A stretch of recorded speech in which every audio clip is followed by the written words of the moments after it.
Salam sejahtera bagi kita dalam nama Yesus Tuhan, Juru Selamat kita. Wah, pasti hari ini dalam keadaan sehat dan bahagia.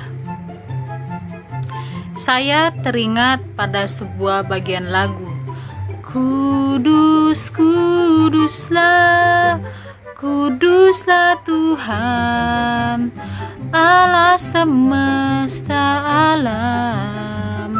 Kudus, kuduslah, kuduslah Tuhan, surga bumi menyembahmu. Lagu ini mengingatkan saya tentang bagaimana Tuhan yang telah menciptakan bumi dan bumi juga perlu menyembahnya. Dalam menyembah, kita pasti perlu tahu tentang siapa yang kita sembah. Kita bisa mengenal seseorang ketika kita membaca apa saja yang ditulis tentang orang itu.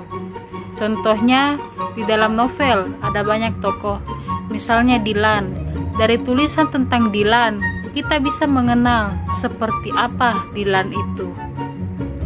Begitu juga dengan Tuhan, kita mengenalnya melalui Alkitab yang adalah firman Tuhan.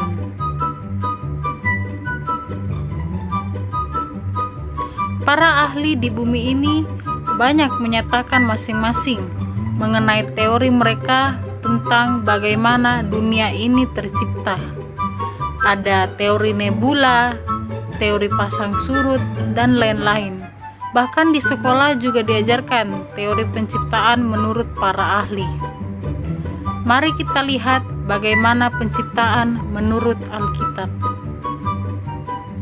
Mari kita buka dalam Kejadian pasal 1, Lembaga Alkitab Indonesia versi terjemahan baru memberikan judul Allah menciptakan langit dan bumi serta isinya.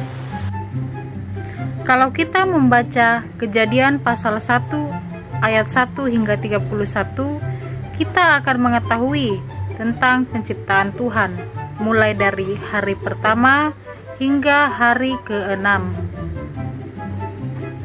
Dalam satu minggu ada 7 hari.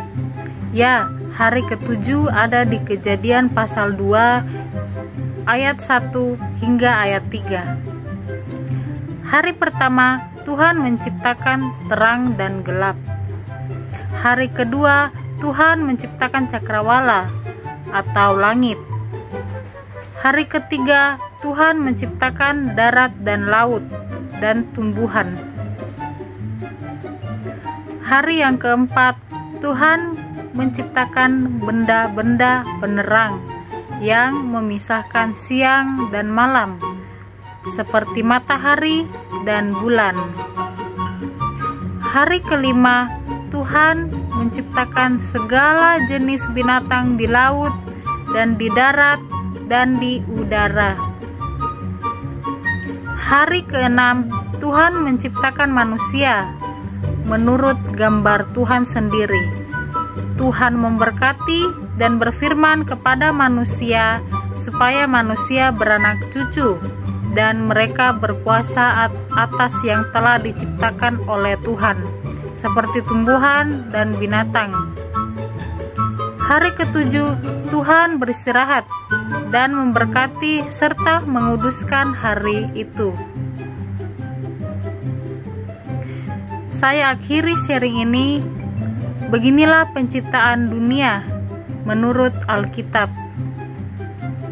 Mari kita mengagumi karena semua ciptaan Tuhan yang telah ada di sekeliling kita, termasuk kita manusia dan sesama manusia, karena Tuhan melihat bahwa apa yang telah dijadikannya sungguh amat baik. Tuhan Yesus memberkati.